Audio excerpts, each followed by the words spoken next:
pacaran nih ya. Kalian ya yang di sana ya, laki-laki sama perempuan dengar tuh, tapi yang laki-laki terutama ya.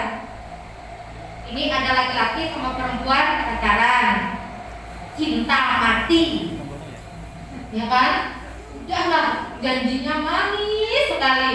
Udahlah deh, ayo gitu. Terus nanti yang perempuan nelfon, kamu ke rumahku dong ya.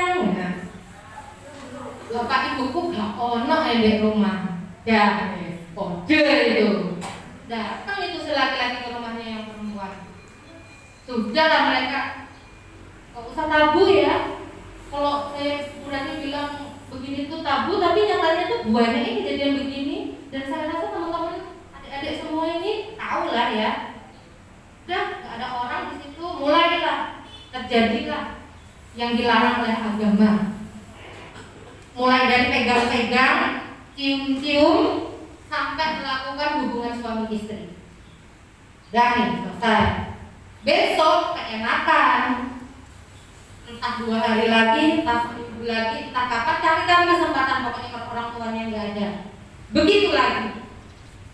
Tiba suatu saat si perempuan hamil, orang tuanya tahu. Nah si laki-laki itu bilang, pokoknya nanti kalau ada apa-apa saya siap tanggung jawab. Ini masih SMP, siap tanggung jawab. Keluar dari perempuan tidak terima. Lah modelmu di sekolah SMP kok baru nyambut gawe anakku mbok tangani apa? Ya gitu orang tuanya yang perempuan. Wah, anakku tak ada mbek awakmu. Mau.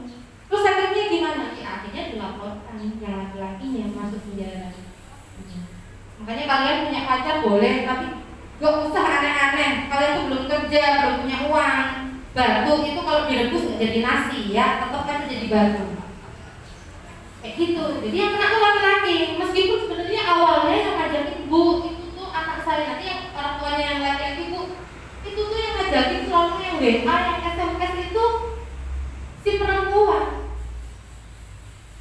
Tapi yang ternoda di situ pastinya perempuannya, bukan laki-lakinya. Karena kalau perempuan itu ya, yang perempuan ya adik-adik, maaf berarti agak vulgar, tapi ini penting. Perempuan itu kan kalau di istilahnya orang-orang itu ada namanya keperawanan ya. Itu kalau sudah selesai ya 1 kali nggak ada lagi besoknya punya lagi, nggak ada. Yang ternoda itu pihak perempuannya. Kalau laki-laki mau 100 kali tetap aja berjata. Tuh. Hanya kenapa yang perempuannya selalu yang disebut sebagai korban, padahal dia yang minta. Nah, sampai sejauh ini kalau mungkin ada yang mau tanya boleh langsung mic-nya yang di Zoom diaktifkan, panggil aja, Bu, saya mau tanya, motor sebentar tanya nggak apa-apa, kita sharing. Jadi rata-rata Pak gara-gara tidak masuk sekolah mereka bukan kadang di rumah aja enggak, pasti bosen di rumah.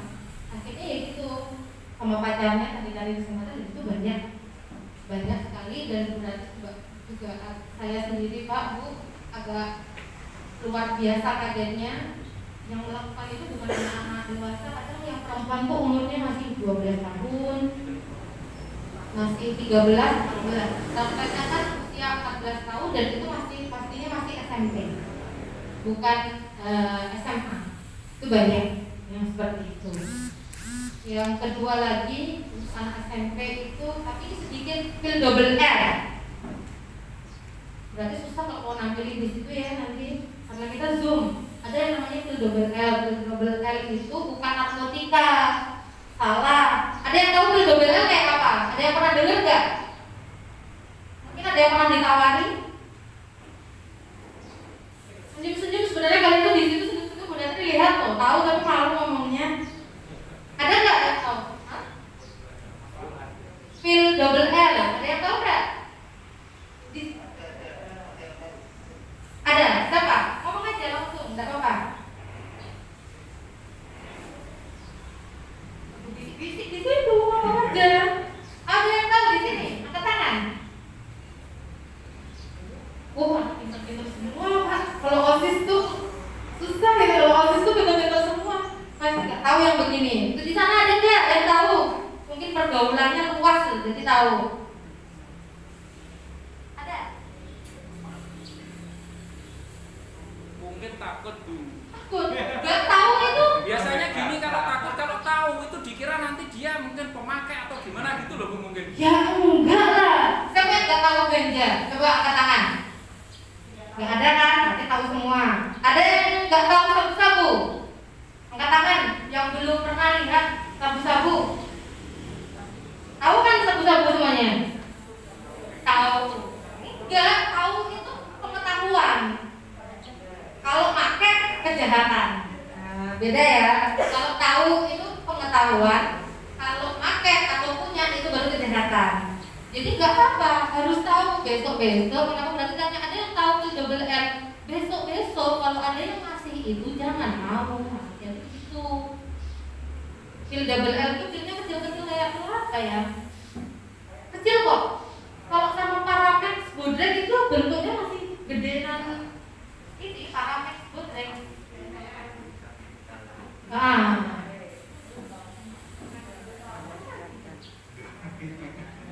pil double L itu kecil kayak aspirin gitu. Ada tulisannya LL, logonya LL, bukan LL.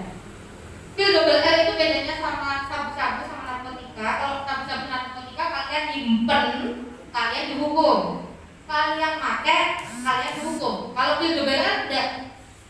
Pil double L itu dihukumnya kalau mengedarkan. Mengedarkan itu apa sih berarti? Mengedarkan itu berpindah dari A berpindah pada si B, itu namanya mengedarkan.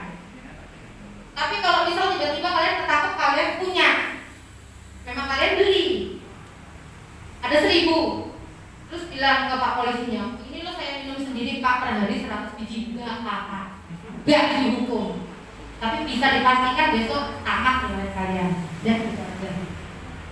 Alias mati ya, metong nanti ya. Nggak apa-apa. Tapi kalau kalian ngasih 1 butir ke temennya, ketahuan, berarti kalian dihukum. Pil double R itu obat saraf. Jadi kalau kalian sarafnya nggak apa-apa, kalian minumin itu ya udah alamat nanti ya.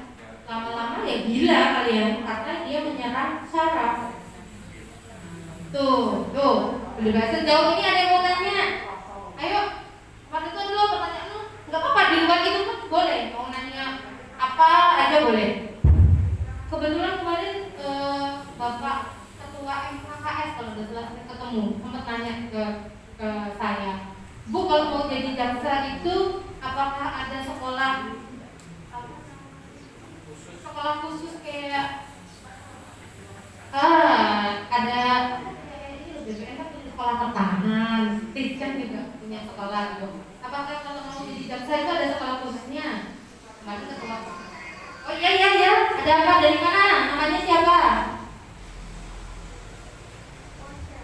Moza dari SMP mana Moza? Sebentar, Moza, adik cantik kamu dari SMP mana? Oh SMP 2C. Ya, tanya apa deh?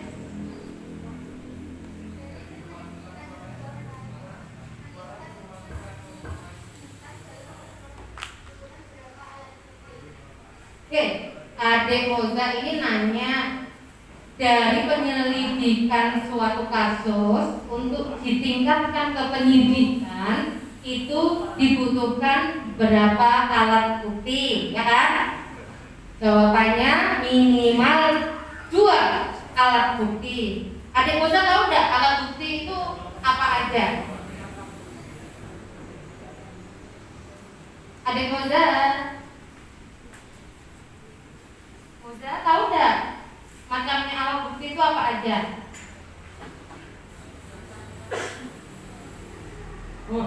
Nanti tanya berarti jelasin nggak ngerti lagi. Alat bukti itu misalnya ya apa?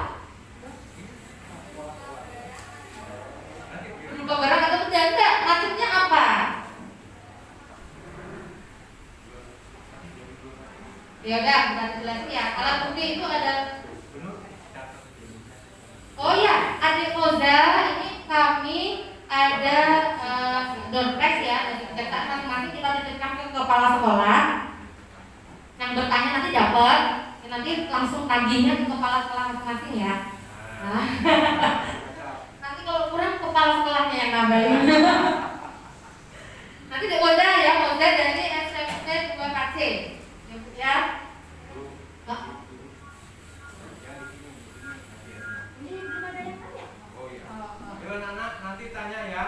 Ya. Ya, alat bukti itu moda ya. Ada yang namanya keterangan saksi. Kalau barang bukti sama alat bukti beda moda.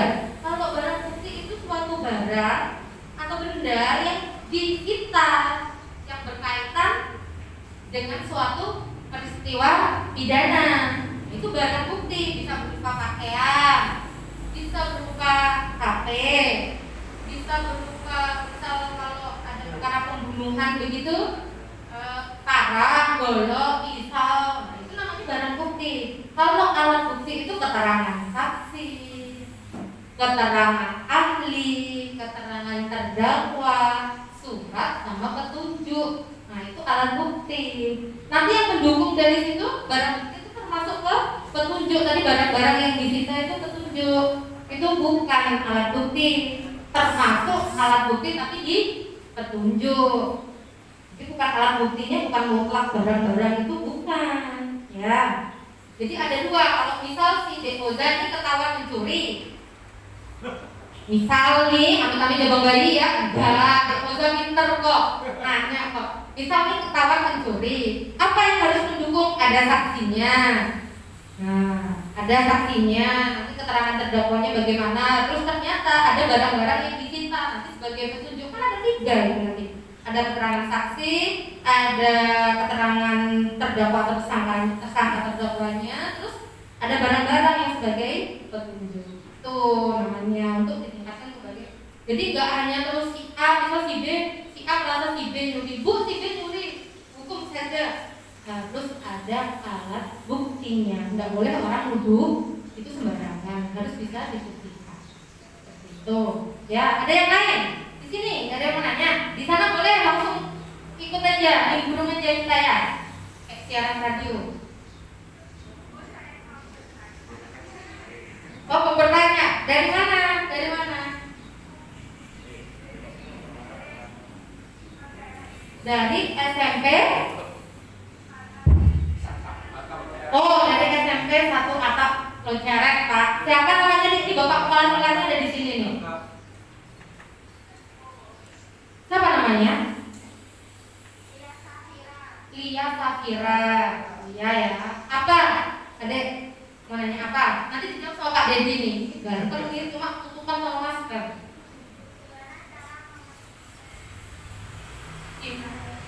Apa? Gimana cara?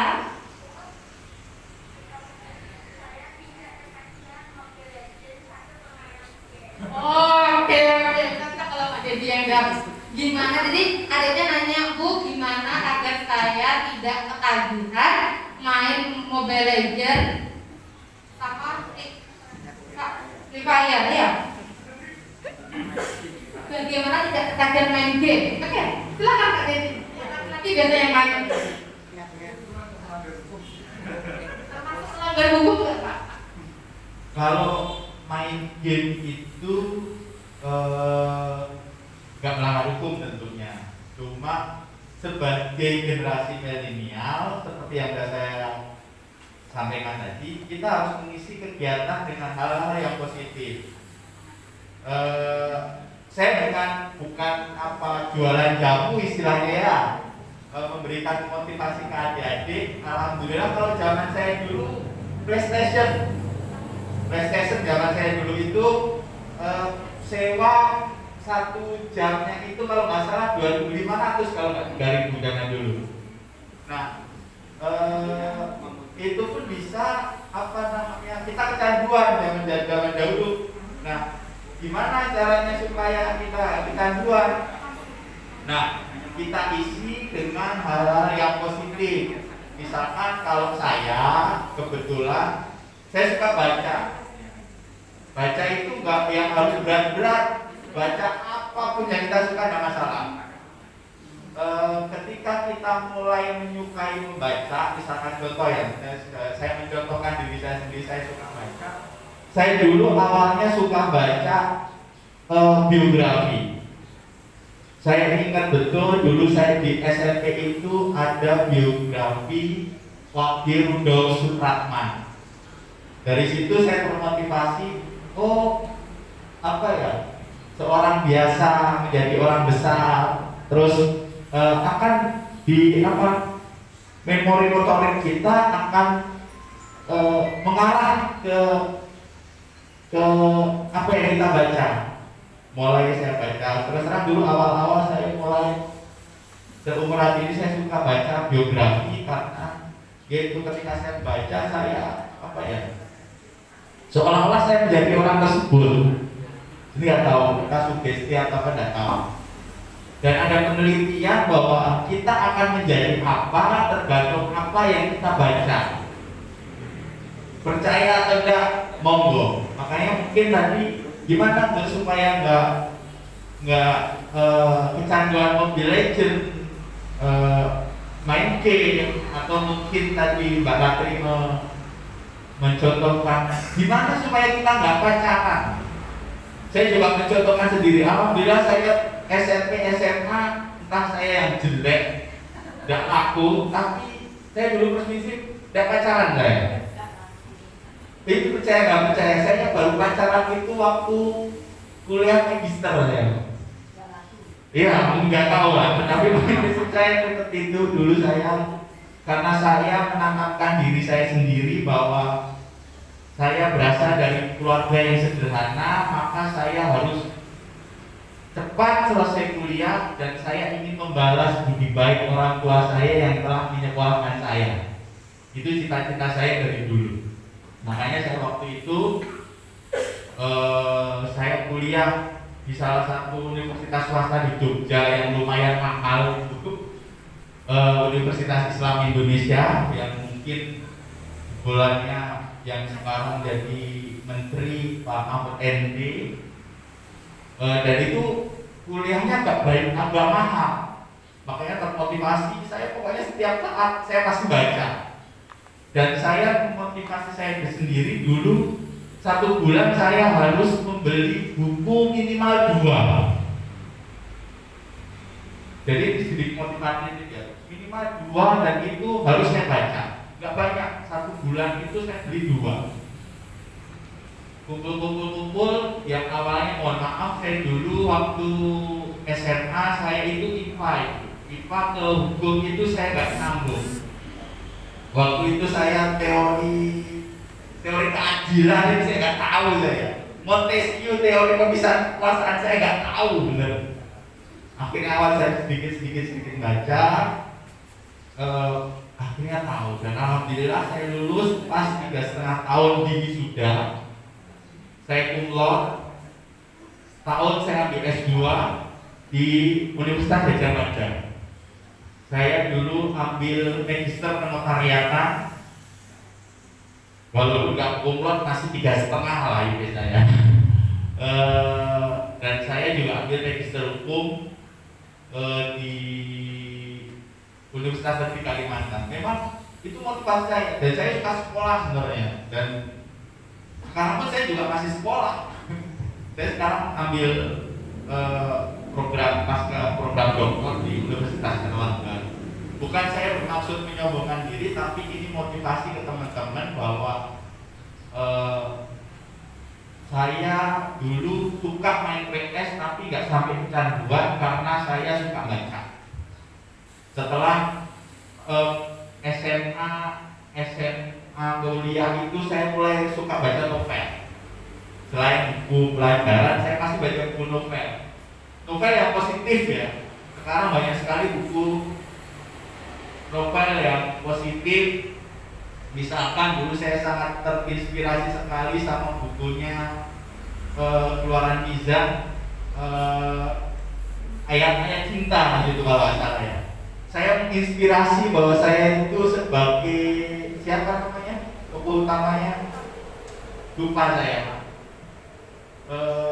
bahwa saya anak orang pedagang keliling yang diberi kesempatan untuk sekolah, bahwa itu adalah amanah.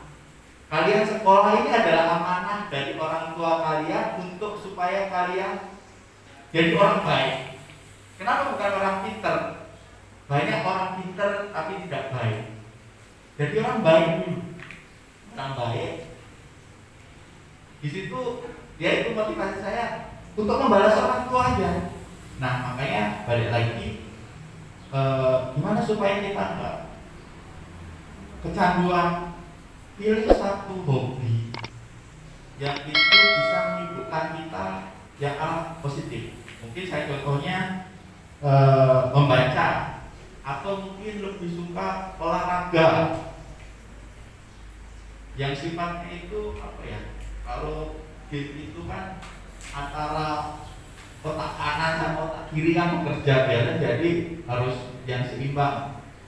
Saya sarankan misalkan buat kalau kesenian misalkan. Saya dulu waktu SD naik SMP itu rebana kalau nggak salah. Ya mau saya orang kampung ya. Saya dulu rebana itu, dan di sini namanya apa ya Pak ya? Hadro. Tapi kalau pas saya namanya tabik-tabik gitu lah. Nah itu akan membentuk satu komunitas yang baik, kumpulan orang baik, dan kegiatannya pun insya Allah baik. Jadi daripada kalian menyibukkan diri pacaran dan dinas. Kalau saya baca bukunya siapa Pak saya Jogja itu, bahwa 99% pacaran itu banyak mandorotnya, nggak ada manfaatnya, nambah-nambahin masalah. Apalagi untuk umuran adik-adik semua ya. Ini statement saya jelas, pacaran itu cuma nambah-nambahin masalah. Apalagi untuk seumuran adik-adik yang seperti ini. Belajar, main-main. Main-main itu bukan berarti kamu belajar sama main-main sama teman, misalkan diskusi. Kalau saya dulu itu pulang sekolah jam 2. Sekarang jam berapa kalau sekolah pada sekarang daring ya? Jam 2, jam 3 ngaji. Jam 3 ngaji sampai jam 5 ini saya memang era 90-an banget, bukan ngaji jam 5 sampai jam 5. Jam 5 nonton TV. Dulu Satria Baja Hitam apa jam 5 ya. Jam 5 sampai maghrib. Maghrib biasanya kalau zaman dulu ada namanya belajar kelompok. Belajar kelompok tuh sebaik-baiknya itu paling enggak kita belajar kelompok, misalkan ada yang sekolah sanawi, ada sekolah negeri, LKS-nya sama. Yang sanawi udah diisi sama gurunya, kita kontak. Itu juga bukan hal yang bagus, tapi setidaknya itu lebih baik daripada kita main game dan pacaran. Mungkin itu saran saya Mbak, disalurkan hal yang positif seperti baca buku, olahraga, dan apa yang lain. Ya, gitu. Tambahin ya, mungkin adik yang di sana, teman-teman semua, kalian harus menemukan motivasi hidup kalian dulu, atau kalian menemukan cita-cita lah, kasarannya itu gitu. Kalau Kak Dedi tadi kan bilang dia pengen segera membahagiakan orang tuanya, makanya dia gak banyakin main-main, tapi belajar cepet, sekolahnya cepet tap, lulus tepat waktu, segera bisa bekerja membahagiakan orang tua. Nah, yang suka kebelain tadi, kalian cari deh motivasi kalian apa, pengennya apa. Nah, itu yang dikejar. Setelah itu dapat, bolehlah kalian senang-senang, tapi pokoknya jangan melanggar hukum. Oke, lainnya yang di sini, ayo. Oh iya, yang duluan kelasnya itu. Bentar ya, ada yang di sini mau nanya ya, tunggu dulu. Apa?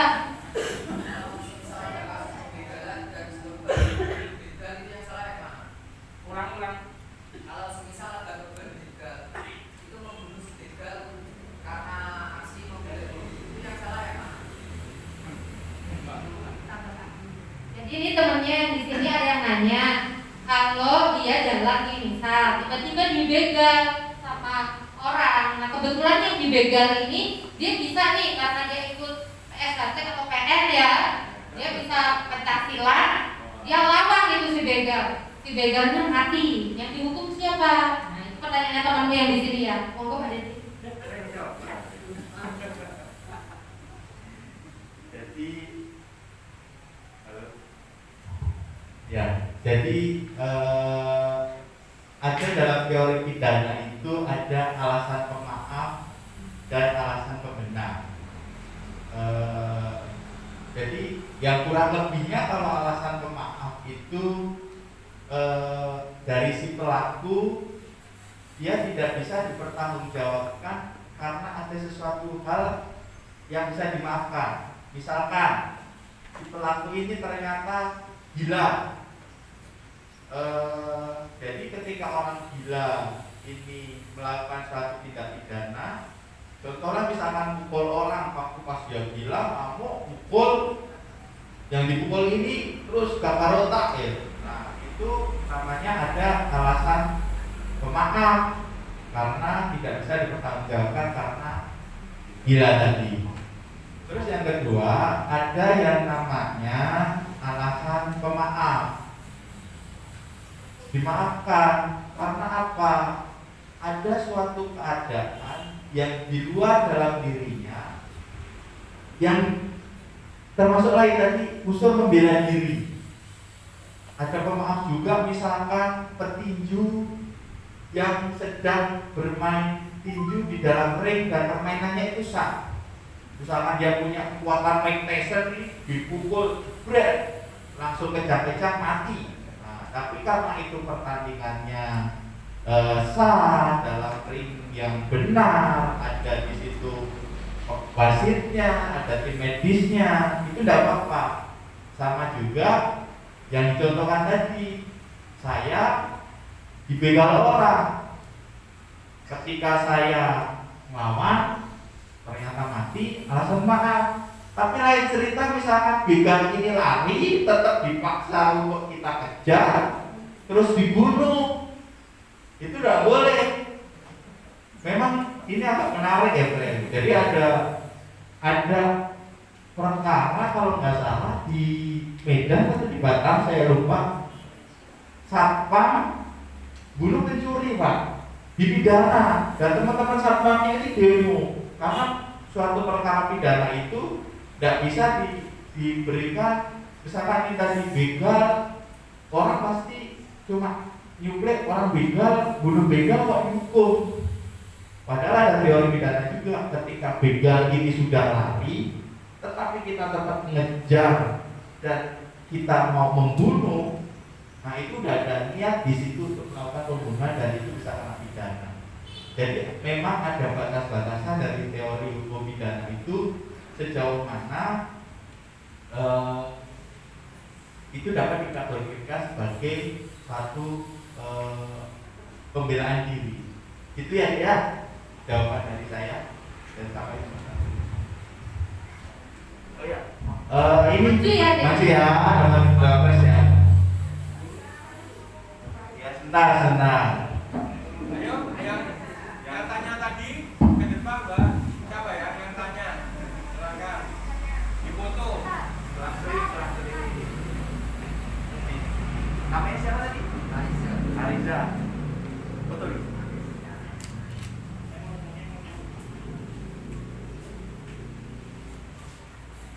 Tadi ya, masih depan masih. Oke, udah. Ada siapa yang mau tanya? Siapa? Oke, yang laki-laki tadi. Bentar, gantian ya. Setelah ini ganti ya. Yang laki-laki tadi bilang siapa? Bentar, yang laki-laki tadi ngomong apa ya, Bu? Sebentar, ada yang nanya kopi ini namanya siapa? Dari SMP mana? Apa itu? Dari SMP 2 Baron. Erian ya, Mas Erian nanya apa Mas Erian?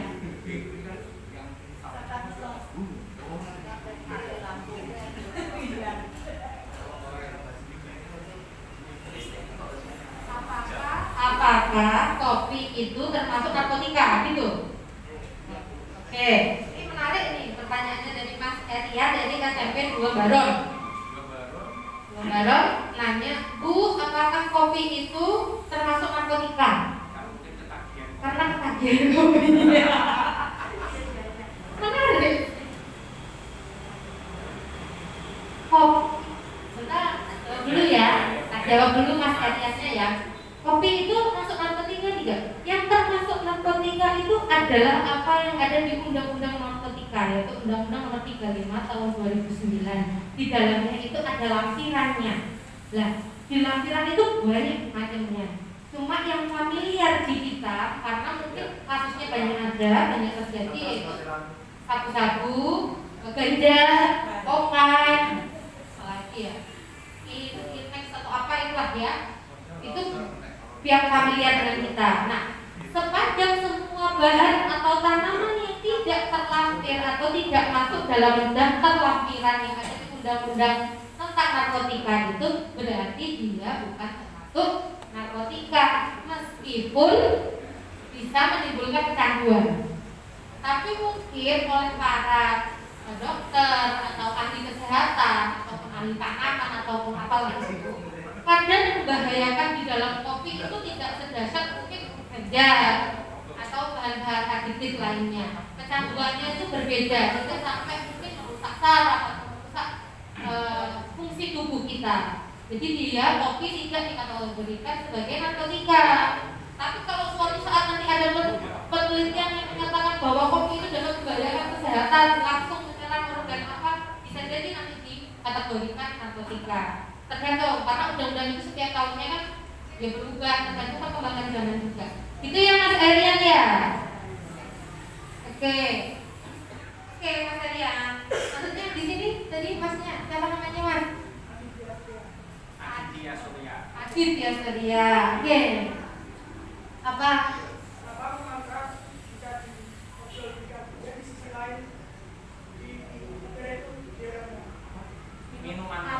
Minuman keras bisa diperjualbelikan. Karena di sisi lain dalam agama itu diharamkan. Oke.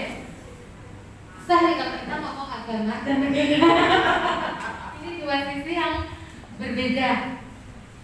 Jadi kalau kita ngomong agama, apapun itu khomer ya, minuman keras itu khomer, memabukkan.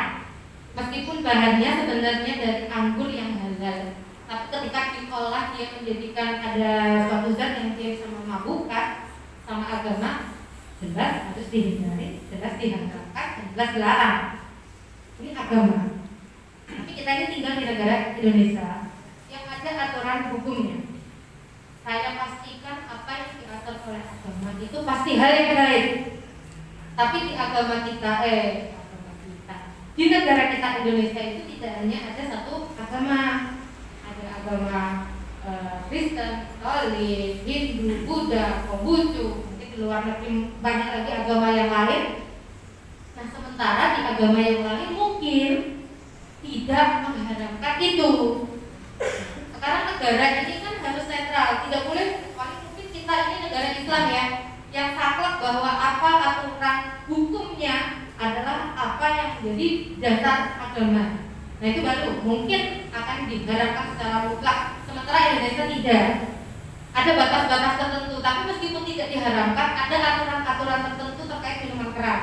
Dan ini mungkin lagi panas ya, lagi berbicara masalah melegalkan narkotika, minuman keras ini lagi panas-panasnya ini dibahas.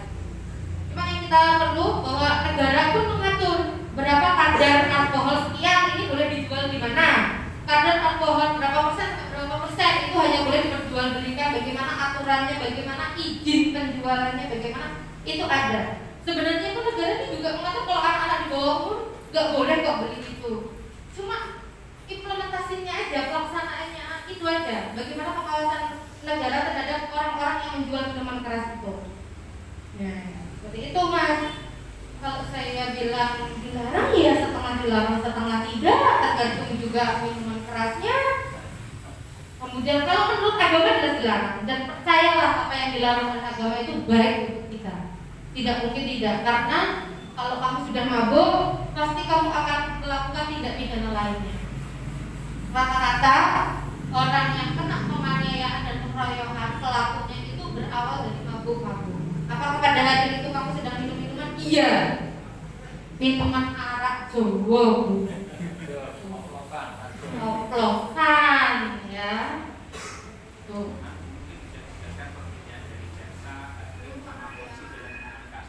Oke, ini bentar ya. Sabar, satu-satu.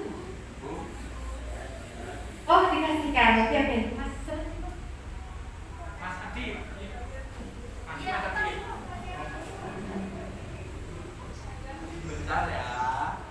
Bentar ya.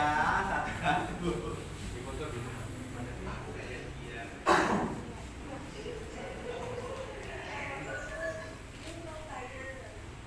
Sebentar. Iya, sebentar.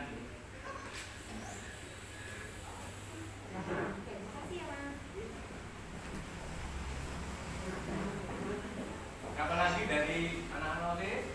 T1, 2, apa ya? Ya, kabar. Ganti ya. Tadi yang hidup sekali. Ganti yang Zoom.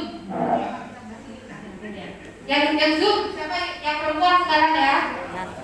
Nama sama sekolah Meise SMPN 2 Berbong ya. Oke, Meise boleh silakan tanya.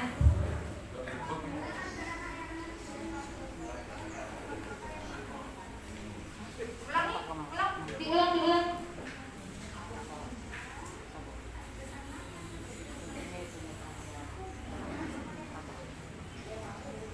Jadi pertanyaan dari teman kita Meise dari SMP N2 Berbek, tanyanya, Bu, kalau ada anak yang terjerat narkoba, hukuman apa yang diberikan? Hukuman pidana lah yang jelas. Tapi bagaimana hukuman pidana itu diberikan, ada aturannya sendiri. Jadi untuk teman-teman ini yang ada di sini, adik-adik, kalau usianya belum 18 tahun, pada saat melakukan suatu tindak pidana, kita bilang kejahatan lah ya, biar gampang. Pada usianya belum 18 tahun, maka nanti ada namanya undang-undang tentang peradilan anak. Jadi sistemnya beda dengan yang dewasa. Hukumannya setengah dari hukuman yang dewasa. Kalau misalkan ancamannya 10 tahun, jadinya 5 tahun.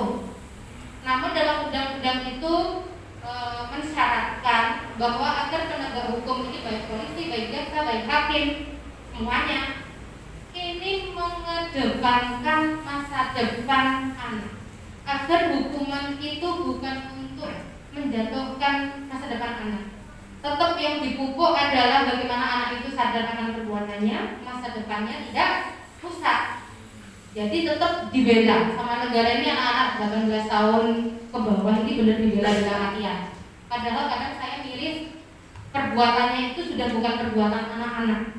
Kalau kita ngomong itu anak-anak, kalau zaman saya ya, beda lagi zaman milenial. Kalau anak-anak zaman kami dulu, bapak ibu dulu, nggak akan terpikir melakukan hal itu.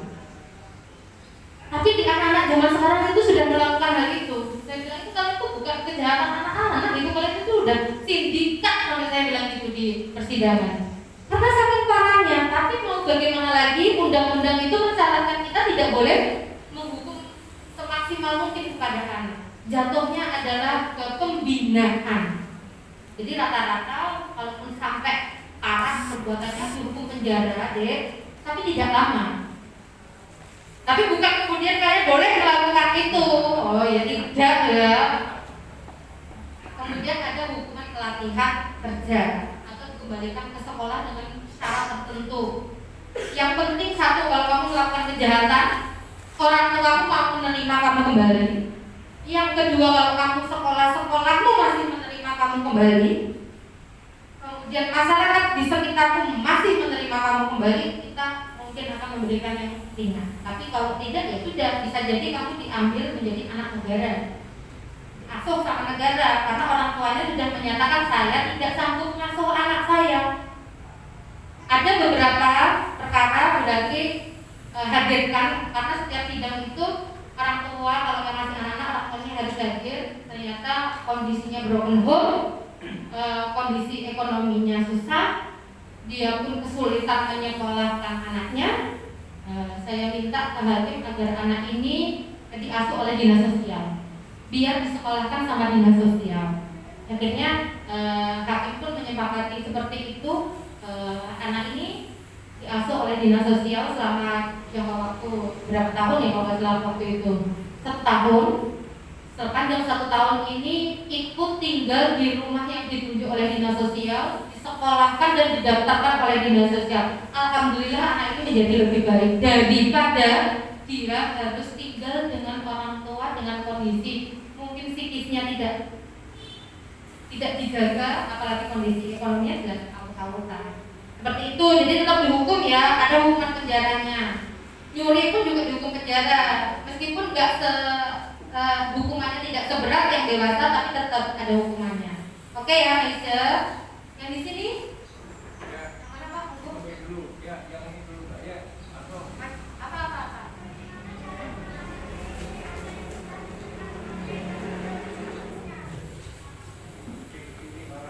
Tolong diulangi lebih keras. Ciri-ciri orang yang memakai narkoba dan sejenisnya. Maju. Udah Tri gak pernah pakai. Jadi bercanda. Dia memang gak pernah pakai, bukan bercanda. Gak pernah pakai. Maksudnya tuh begini. Apa ya? Yang jelas yang sepengetahuan dan yang pernah baca, mungkin nanti Pak Jadi kalau mau menambahi ya. Dia itu rasanya setiap bertanya ke yang kami periksa, apa sih rasanya, kenapa sih kalian pakai narkoba? Katanya buat doping Bu. Doping apa? Biar kuat, biar melek. Karena rasanya katanya setelah kalau sabu-sabu ini menghisap ya, bukan dimakan tapi menghisap. Kalau sabu-sabu itu menghisap asap itu, setelah dibakar menghisap asapnya itu katanya dia fly. Fly-nya bukan dalam artian tidak sadar, tapi rasanya dia kayak gak punya beban. Kalau misal dia punya utang 100 juta itu berasa kayak, oh gak pikirin utang itu gitu. Terus gak mikir, pokoknya loss saja dia. Apa ya bahasanya? Ya gak punya beban lah istilahnya. Rasanya seperti itu. Tubuhnya jadi enteng. Terus dia gak ngantuk. Dia jadi ibaratnya kalau sehari kuat angkat 1 karung, dia sehari bisa 10 karung. Katanya seperti itu. Berarti itu belum pernah menyaksikan. Tapi dalam kadar tertentu, ketika dia kontinu mengkonsumsi sabu itu, nanti dia ada masa di mana dia kalau nggak konsumsi itu dia sakit semua badannya. Sudah nggak seperti awal-awal dia baru coba pakai. Awalnya memang enak, di badan enteng, di pikiran bebas gitu kan, nggak ada beban. Itu pertama. Besok dia memakai lagi, besoknya dia pakai lagi. Di kondisi tertentu setelah beberapa kali pemakaian, dia kalau tidak pakai dia akan mati. Badannya sakit semua. Makanya kalau kalian baca-baca berita, baca-baca buku atau baca-baca artikel, itu kan sampai ada yang saking dia sudah gak punya uang, hartanya udah habis buat beli narkotika, dia butuh. Kalau enggak badannya sakit, karena mau dicongkel, rasanya ditusuk badannya itu sampai dia menyakiti badannya, kayak disayat-sayat biar keluar darahnya dihisap. Kenapa? Karena di dalam darahnya itu sudah mengandung narkotika. Dia sudah nggak punya uang beli, makanya dia keluarkan darahnya, dia hisap sendiri darahnya. Sebagai ganti karena tubuhnya memerlukan itu, tubuhnya nggak bisa hidup tanpa narkotika itu. Makanya kenapa sama dokter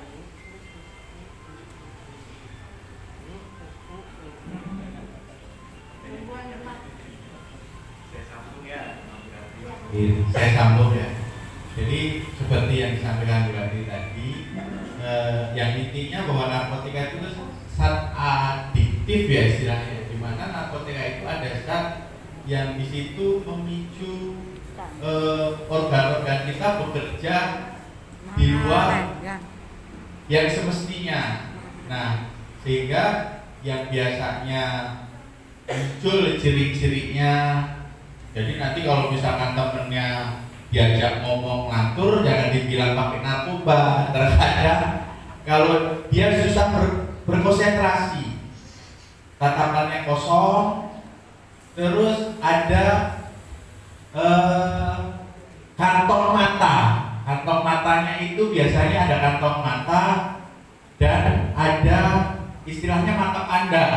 Ada ciri hitam, ada kehitam-hitaman di bagian matanya.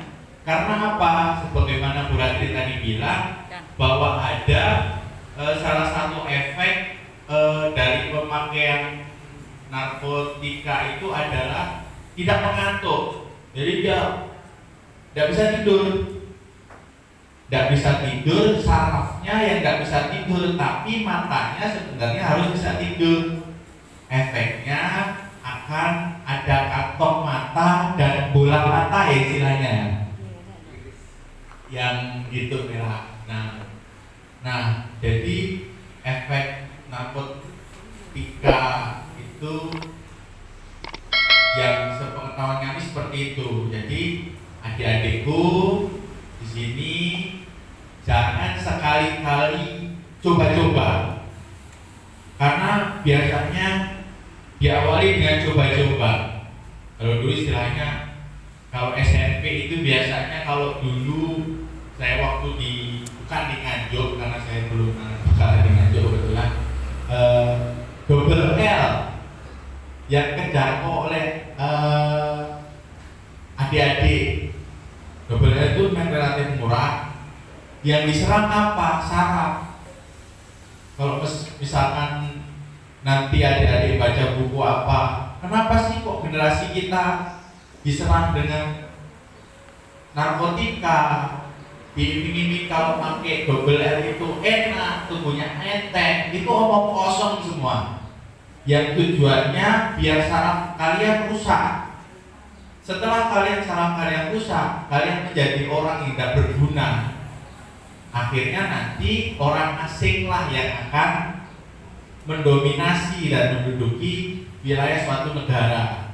Jadi jangan pernah coba-coba. Biasanya mulai tipis-tipis dulu, nggak double L lah, biasanya oplosan dulu. Setelah oplosan naik tingkat dari double L, setelah double L ganja, nanti akan meningkat. Makanya jangan pernah coba-coba menggunakan itu. Mulai dari minuman keras, pasti nanti akan meningkat itu. Apalagi cowok ya, cowok itu punya adrenalin yang lebih tinggi daripada perempuan. Wah, masuk gak lanang, gak ngombe. Emang kenapa kalau gak minum? Saya tuh gak minum alkohol. Meskipun teman-teman ada yang minum, ya, jadi itu efeknya merusak saraf. Yang kalian ini adalah generasi penerus bangsa yang sangat potensial sekali. Indonesia itu luar biasa potensial. Kalau misalkan kalian mengikuti perkembangan berita bahwa kita punya sumber daya alam nikel yang sekarang menjadi primadona dunia buat bahan bakar baterai, buat bahan bakar nanti mobil listrik. Kalau nggak ada penerus bangsa, mau siapa lagi? Jadi itu penjelasan dari kami. Masa depan Pak, kita terima door prize-nya Pak. Pak Kepala Sekolah yang menyerahkan mungkin Pak. Oh ya, Sambil yang di sini berfoto, yang di sana mau tanya apa? Siapa tadi? Oh iya, ini ada pertanyaan. Bentar ya, ada pertanyaan. Dia nggak bisa karena mungkin mati lampu. Dari mana sih? Gita Virgi, SMPN 1 Baron. Pertanyaannya, bagaimana cara mengurangi dampak negatif dari perkembangan generasi milenial, apalagi dalam kondisi pandemi? Balik lagi itu sama dengan pertanyaan bagaimana cara menghentikan kecanduan Mobile Legends. Nah, dampak negatif di era pandemi itu banyak dan memang laju tindak pidana yang dilakukan oleh anak-anak di era pandemi ini saya rasa lebih meningkat. Caranya bagaimana? Makanya kalian itu harus menemukan motivasi dalam hidup kalian. Atau setidak-tidaknya kalian paling gampangnya kalian ngefans sama siapa gitu yang baik tapi ya. Terus jadikan itu panutan. Satu itu dulu. Kalau berarti dulu, jangannya berarti ya. Ketemu baca komiknya Naruto. Baca komiknya Naruto. Di situ lihat dari anak yang awalnya sama temannya diakui, aduh ini anak goblok banget ya, nggak bisa gitu dulu itu aja nggak bisa, tapi dia nggak pantang menyerah, dia terus berusaha, dia jadi pemimpinnya Konoha waktu itu. Nah nggak tahu kalau kalian sekarang itu zamannya apa, misalnya kalian lagi suka tokohnya siapa, silahkan jadikan itu panutan, tapi tiru yang baiknya, jangan tiru yang jeleknya. Tuh, kalau kalian sudah niru orang yang salah ya otomatis. Terus lagi di usia kalian bertemanlah dengan orang-orang yang baik. Ya seperti pepatah, berteman dengan penjual minyak wangi, ikut wanginya. Berteman dengan penjual ikan, ya ikut bau ikan, ikut amisnya. Itu memang benar. Karena kemarin berarti juga barusan menyidangkan perkara perlindungan anak pelaku persetubuhan Pak yang 4 dewasa, yang dua anak-anak.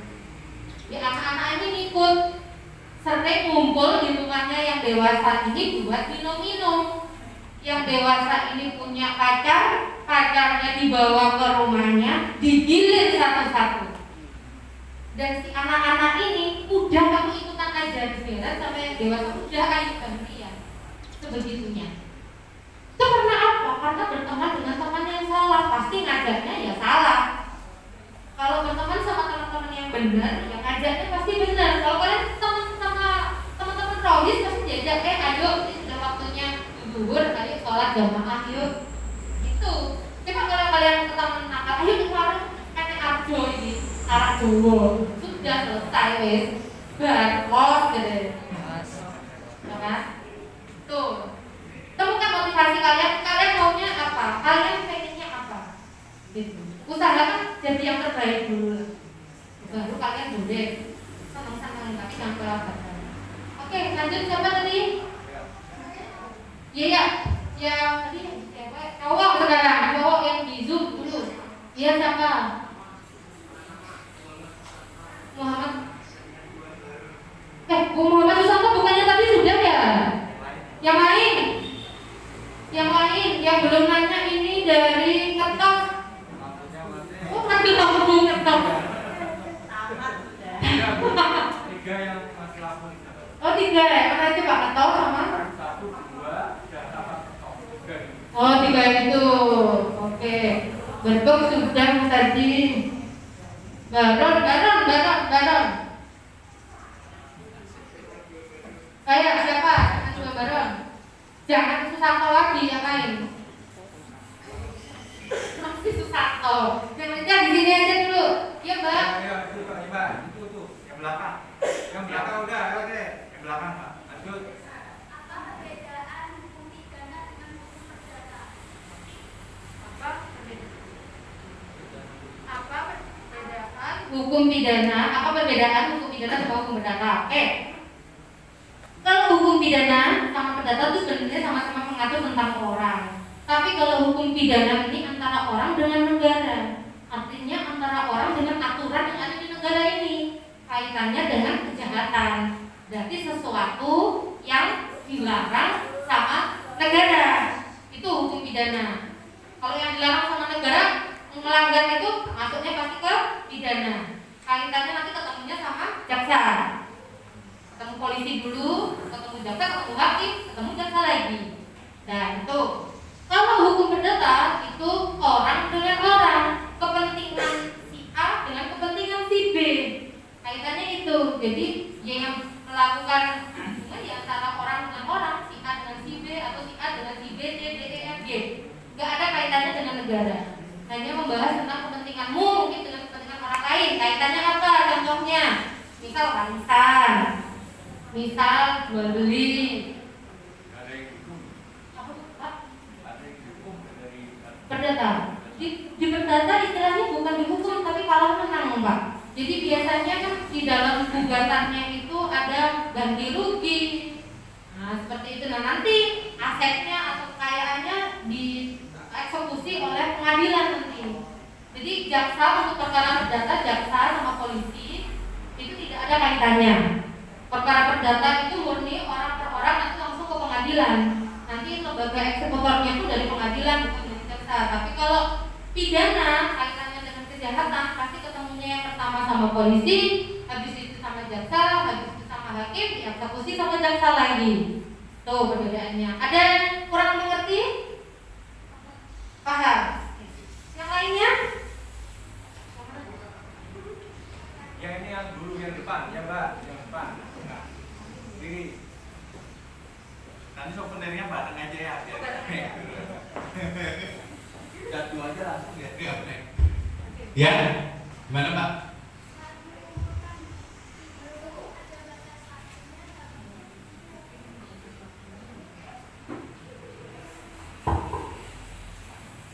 Seakan mengumpulkan bukti ada batas waktunya atau enggak? Bukan mengumpulkan bukti. Suatu perkara itu ada batas waktunya atau enggak? Betul. Harusnya pertanyaannya. Nanti nggak apa-apa, kalian kan masih SMP, belum punya hukum. Jadi gini, suatu perkara itu ada batasannya. Apakah perkara ini kedaluarsa atau istilah Jawane kedaluarsa. Nah, itu.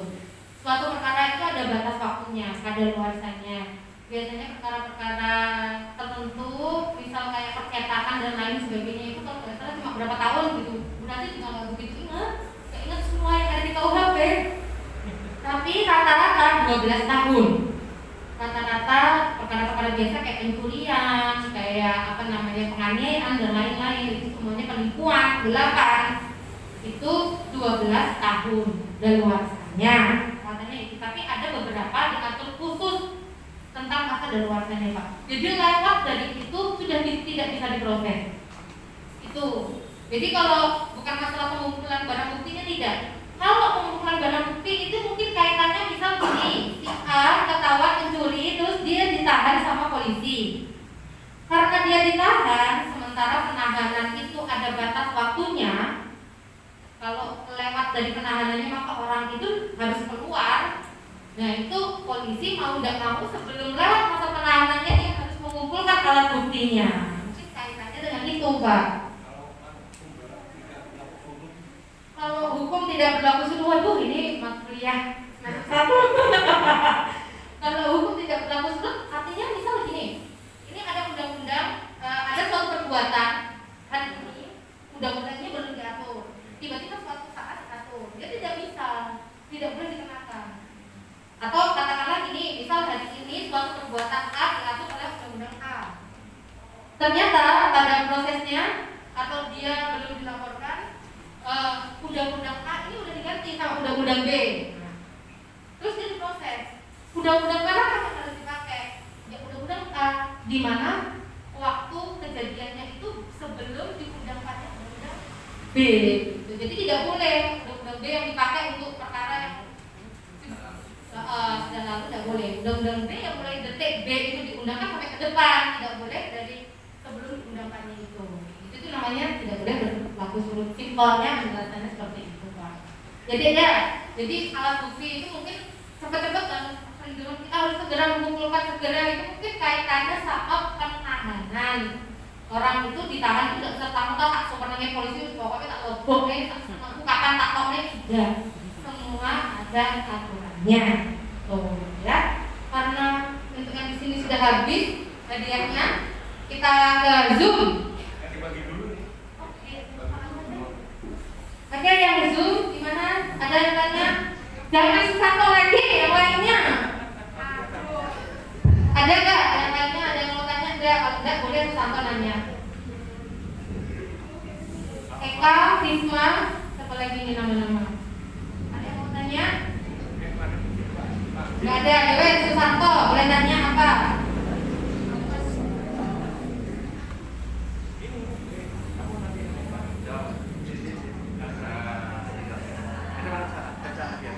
Wah, kalau itu pertanyaan mengajar-ajar kok sampai kita nggak apa-apa, tak jawab ya. Overdosis itu ya melebihi dosis. Jawab apa? Terkait kaitannya dengan apa? Kalau kamu overdosis kopi, paling kamu nggak bisa tidur. Kamu overdosis gula, kamu paling kena diabetes. Nah kan? Kalau overdosis narkotika ya paling mati. Nah, itu aja. Oh ini pertanyaannya.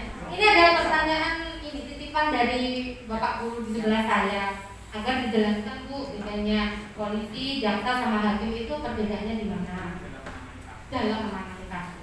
Oke. Jadi suatu kasus itu yang menangkap, menyidik, melakukan penyelidikan itu polisi. Jadi polisi ada laporan, Pak polisi di sana ada pencurian. Nah, itu yang melakukan penyelidikan dulu, penyidikan itu Pak polisi. Nanti setelah itu Pak polisi buat berkas perkara. Kalau mungkin ada yang pernah ada pengalaman ya, saudaranya atau tetangganya, bukan kalian, amit-amit jangan sampai kalian. Terus diberkas sama polisi, dikirimlah berkas itu. Sebenarnya saya ada videonya Pak.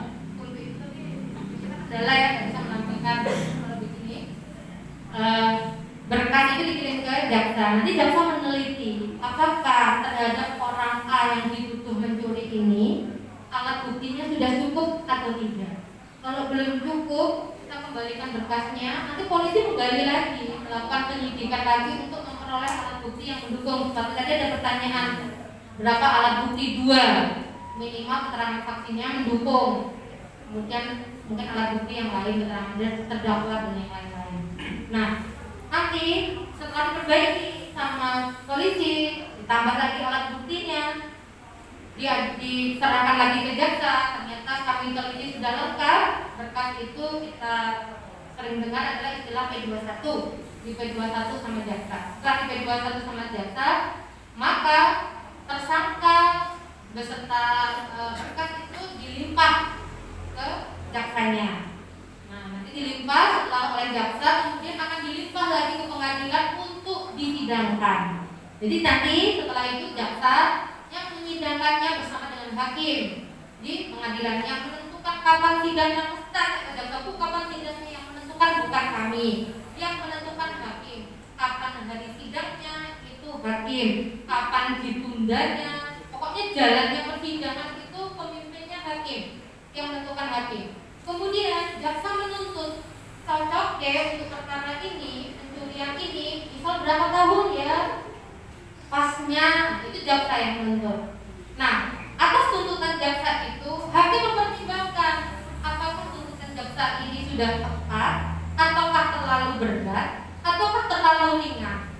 Nah, hakim boleh misal jaksa menuntut 1 tahun.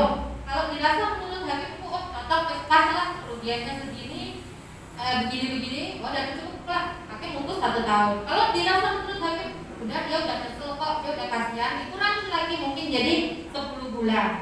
Atau kalau menurut hakim orang ini nggak kapok, sudah berkali-kali, mungkin ditambahin lagi jadi 2 tahun. Nah, di situ. Nanti kalau hakim sudah memutus, jaksa yang melakukan eksekusinya. Artinya kalau misal orang itu awalnya tidak ditahan, ya kita masukkan, kita ambil orang itu, masukkan ke penjara. Gitu. Misal ada barang-barang terhadap perkara itu harus dirampas oleh negara untuk dilakukan lelang. Nah, ini kebetulan juragan lelang di sebelah saya. Enggak. Ini Bapak kasih barang bukti dan barang rampasan. Dengan kaitannya terhadap segala barang-barang yang disita, yang kaitannya nanti dirampas untuk negara itu, maksudnya nanti dirampas dan dijual kembali, tapi hasilnya disetorkan kepada negara. Jadi kaitannya kepada Pak Dedi. Kebetulan beliau kasih barang bukti dan barang rampasan. Iya. Berarti jaksa kan tugasnya menuntut ya. Ya. Terus misalnya ada seorang aktivis dia keluar masuk penjara dengan kasus yang sama, apakah di perkara yang kedua dan seterusnya itu hukumannya sama atau mungkin ditambah lagi? Kalau di kami, kalau residif biasanya yang menjadi patokannya atau tolak ukurnya adalah hukuman yang terakhir. Harusnya kalau yang terakhir dia 1 tahun, yang selanjutnya kami menuntutnya lebih dari itu. Nah, masalah nanti ternyata diputusnya kurang dari itu atau sama dengan yang sebelumnya, itu semuanya wewenang hakim. Tapi kami pun boleh mengajukan keberatan. Artinya bila kami tidak sepakat dengan putusan hakim, kami boleh mengajukan banding. Sama halnya dengan terdakwa, ketika diputus dia merasa hukumannya terlalu tinggi, saya juga mau minta banding ke pengadilan tinggi. Itu boleh, semua punya haknya dari jaksa. Jadi intinya dari jaksa itu akan menuntut lebih. Harusnya seperti itu. Karena dia mungkin tidak jera. Iya, jadi perkara yang terakhir dia awalnya mungkin dia dihukum 7 bulan. Ini soalnya ada perkara dia dihukum 7 bulan. Besok dia masuk lagi, hukumannya jadinya 1 tahun. Besok dia masuk lagi, ini ada beneran. Akhirnya hakim putus waktu itu tutup 2 tahun kalau nggak salah, diputus 1,5 tahun.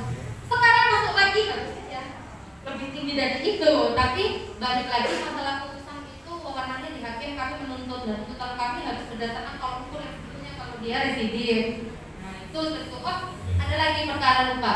Tadi kan tadi bilang yang penyidik polisi. Untuk perkara tertentu seperti korupsi, pencucian uang, jaksa diberi wewenang oleh negara untuk melakukan penyelidikan dan penyidikan. Jadi khusus untuk korupsi kami ini Pak boleh melakukan penyelidikan seperti halnya tugas yang dilakukan oleh polisi. Itu hanya untuk korupsi, pencucian uang. Tapi kalau pencurian, penipuan itu semuanya ada di polisi awalnya. Jadi laporan ke polisi. Ada lagi gini Mbak, ada sebuah kasus dan kebetulan yang terkena kasus itu misalnya orang kaya. Dia kan mesti memakai pengacara. Ya. Apakah antara yang punya kasus dan pengacara itu dia istilahnya belak-belakan? Atau mungkin ada yang ditutup-tutupi sama pengacaranya maksudnya?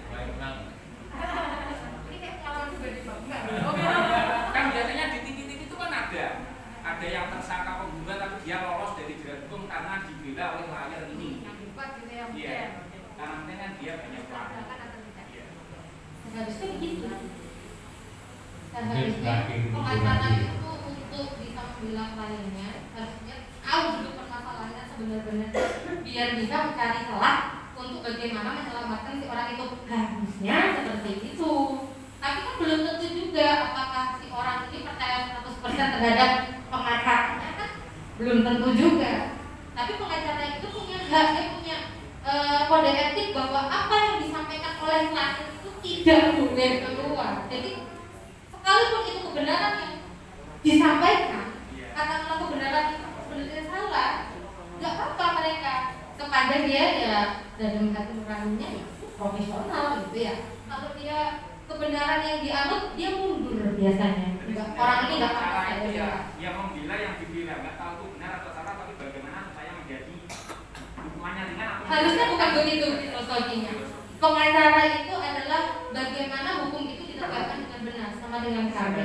Seharusnya seperti itu. Bagaimana dapat duit? Ya, filosofinya seperti itu Pak. Katakanlah kadang mungkin aparat penegak hukum itu dalam melaksanakan tugasnya itu semena-mena. Misal seperti itu, agar orang ini ngaku dipukulin habis-habisannya, di situ perannya pengacara. Bila harusnya seperti itu. Soalnya kemarin Iya. sempat viral di YouTube itu ada seorang pengacara naik mobil dia menunjukkan hasil dari memenangkan sidang itu dapat segini gitu loh. Oh, opinya ya. Itu kalau opi terserah mau dia dapat sekarang semobil serumah enggak apa-apa. Itu opi. Jadi pengacara itu beda dengan kita. Kalau kita udah digaji sama negara, kalau pengacara digaji dari klien.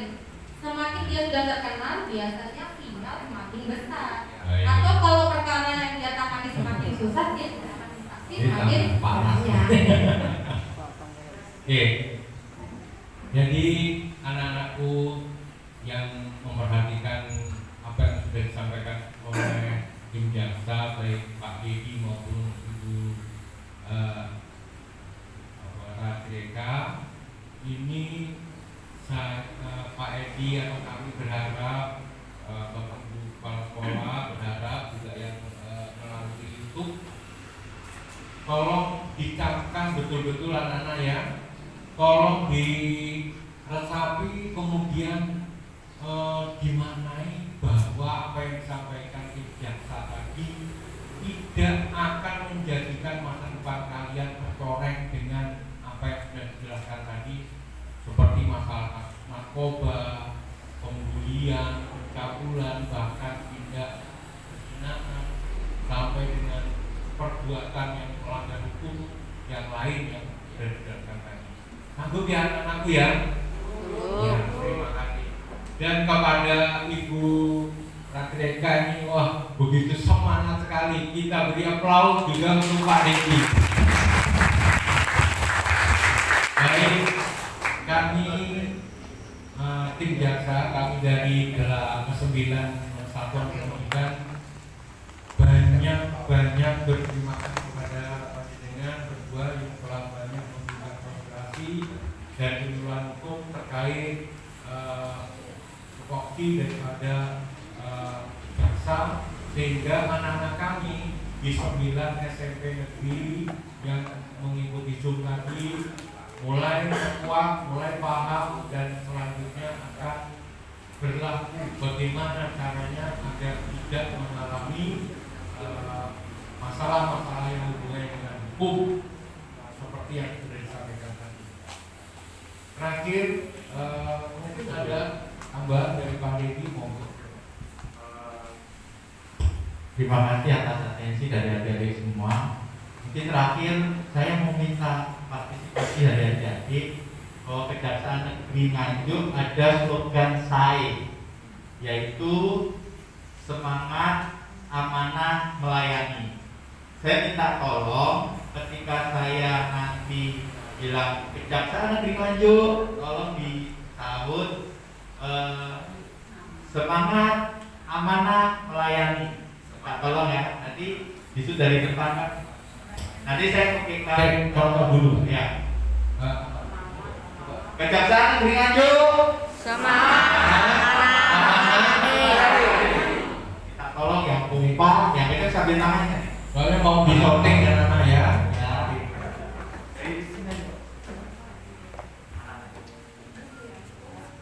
Keras ya, keras semangat ya. Kejaksaan Negeri Nganjuk.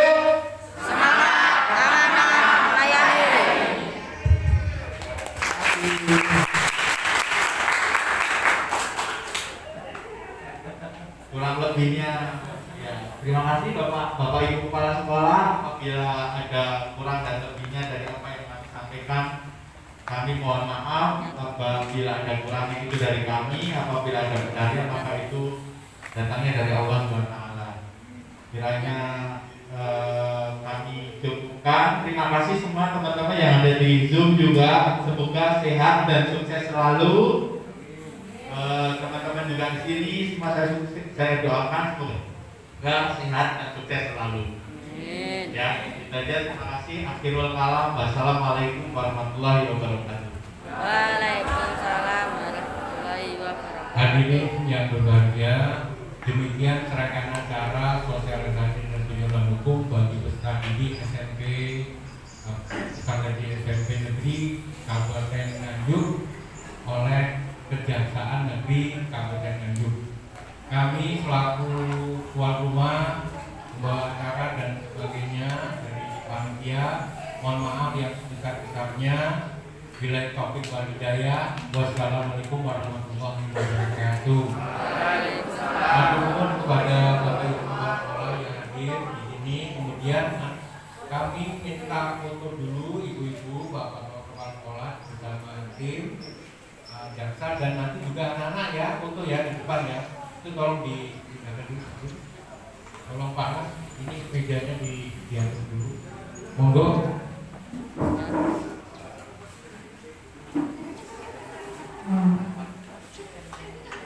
Gantian anak-anak ya.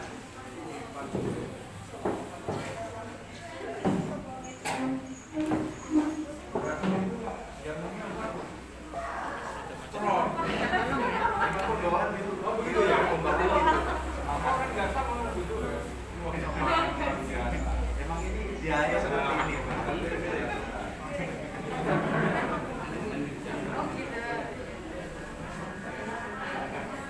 ini.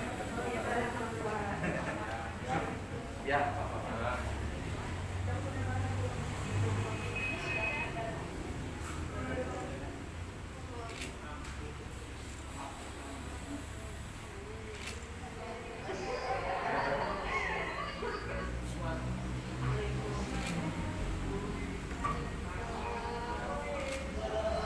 oke anak-anak.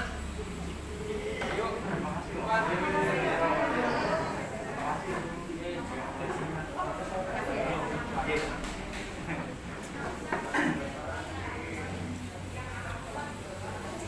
anak putra di bawah, ayo sini.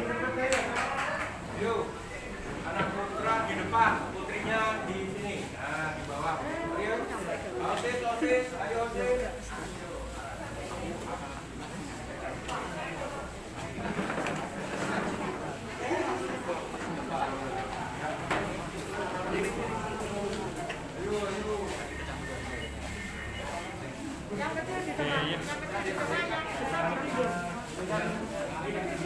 Tapi ini kemana saja?